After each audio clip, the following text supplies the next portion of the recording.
সবাই বললো gas cylinder burst হয়েছে। আমরা এসে দেখলাম যে ওটা গ্যাস নয়, ওটা বোম বাস্ট। জয়নগরে বাড়িতে বোমা বাঁধতে গিয়ে বিস্ফোরণে জখম 3 জন। বকুলতলা থানার হানারবাটি গ্রামে বিস্ফোরণে জখম হলেন এক মহিলা সহ 3। স্থানীয় সূত্রে খবর, জখম কালাম শেখ ও তার স্ত্রী মানসুরা শেখ ও অন্য একজন। এদিন কালাম শেখের রান্নাঘরে প্রচন্ড শব্দে বিস্ফোরণ হয়, 3 জন গুরুতর জখম হয়।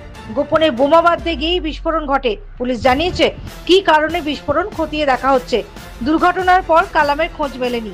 জখম মানসুরাকে পুলিশ উদ্ধার করে প্রথমে নিমপিট গ্রামীণ হাসপাতালে নিয়ে যায়, সেখান থেকে কলকাতা স্থানান্তরিত করা হয়।